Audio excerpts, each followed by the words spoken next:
There's someone in your life. You don't know exactly why, but something about them is different. They see things others don't see. They feel things before they happen. They stay calm where everyone else falls apart. Maybe they've been called too sensitive, or intense, or complicated. But what nobody has ever told them is that what they experience inside isn't a weakness. It's a form of intelligence, the rarest kind there is. In this video, we're going to talk about something psychology is only just beginning to understand. This phenomenon has a name, and if you're hearing it for the first time today, that's exactly why you need to stay until the end. Because what you're about to discover here might change the way you see yourself, or the way you see someone you love. We call it traumatic intelligence. And before I explain what it really is, let me first tell you what it isn't. It's not a gift. It's not a superpower. It's not something you choose to develop. It's something the brain builds when it has no other choice. Developmental psychologists have discovered something unsettling. Children who grow up in unpredictable environments, emotionally unstable, chaotic, sometimes dangerous, these children develop a form of cognitive processing that most adults never reach. Their brains learn to read invisible signals, to detect what no one else can see, to anticipate what hasn't happened yet. And in a moment, we'll look at exactly how this works in the brain. But first, picture a child. They don't know what they're walking into when they get home tonight. Will the atmosphere be tense? Will they need to be invisible? Will a crisis break out? So they learn to read the signs. The way a door closes, the way someone breathes, the barely noticeable tightening of a face.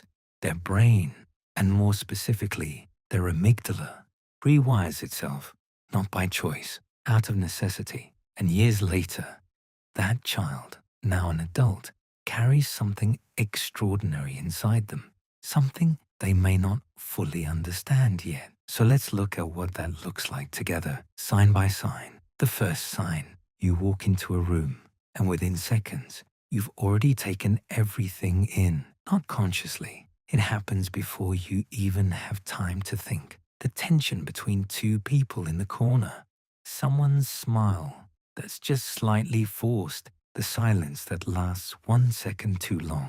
Others see nothing. You've already mapped the whole room. This isn't paranoia. This isn't social anxiety. It's pattern recognition.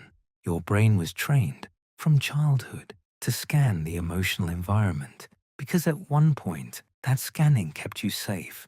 Psychologists call this adaptive hypervigilance.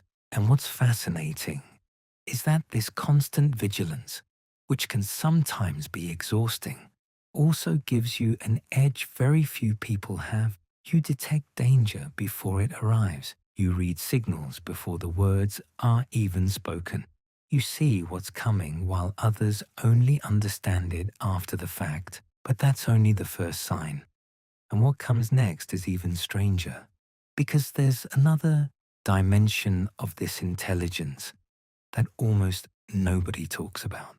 Something that touches the way you read other people's intentions, and this is where it gets really interesting. The second sign. You understand what people are feeling before they even understand it themselves.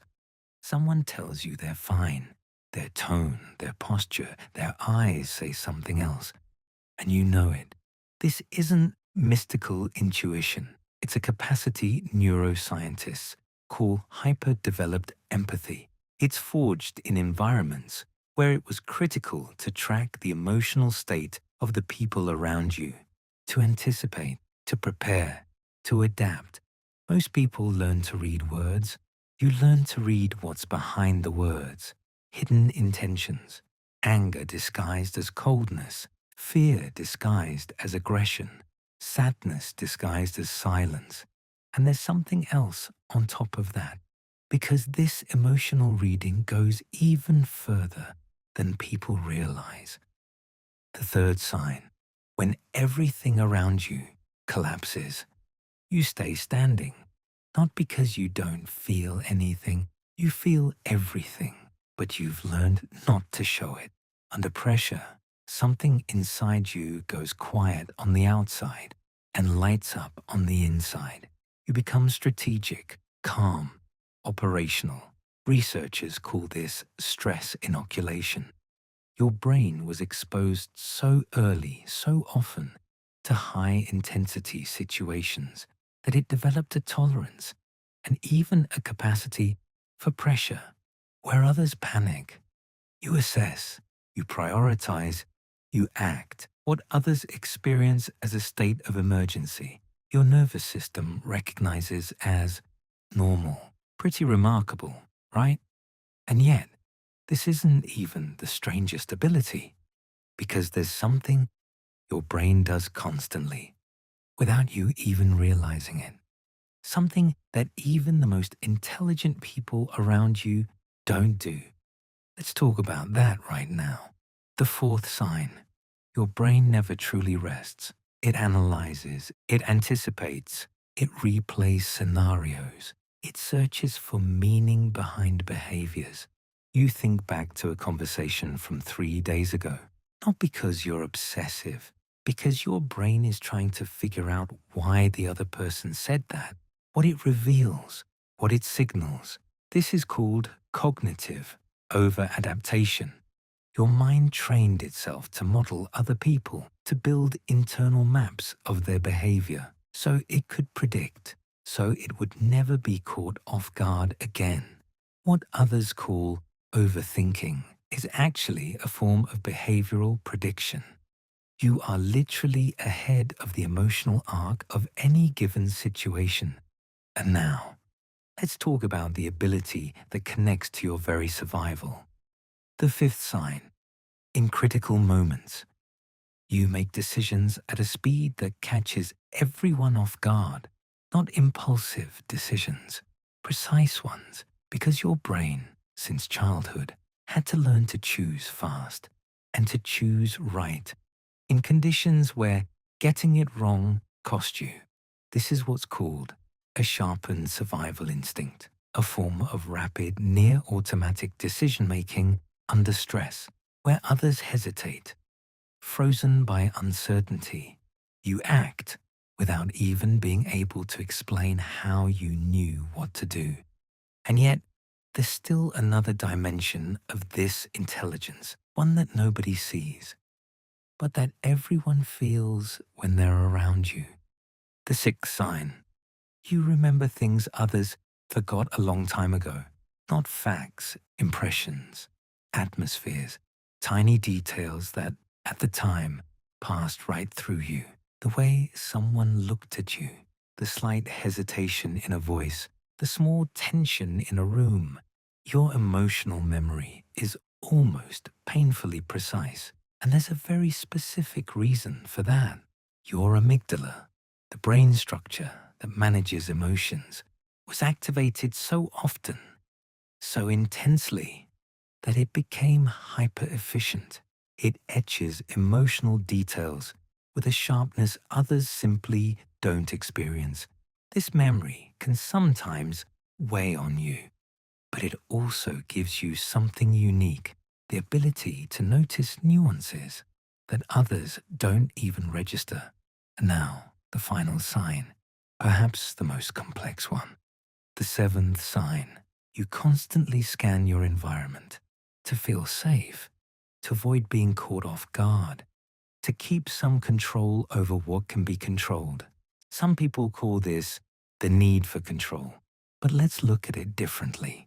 This isn't a flaw. It's an internalized survival strategy. Your brain understood very early that the world isn't always safe, and that the best way to navigate it was to understand it better than anyone else. So it maps, it prepares, it anticipates scenarios, it looks for the exit routes, not out of fear, out of competence. And this drive to understand your environment is the very source of your extraordinary discernment. Let's come back to the child from the beginning. the one who learned to read the signs, to detect the tension in a voice, to sense the storm before it hit. You could have said that child was damaged, that they were marked, that they had been broken by what they went through. And maybe, in some ways, that's true. But look at who they became. An adult who sees what others don't see, who feels what others don't feel, who stays standing where others fall, who decides quickly where others freeze, who remembers clearly where others forget. The fracture created the depth, the wound carved the strength, the chaos forged the intelligence. Broken never meant shattered. It always meant different. If you recognized yourself in any of these signs, know this: what you carry isn't a burden without value. What you went through forged abilities in you that others will spend their whole lives trying to develop and never quite get there.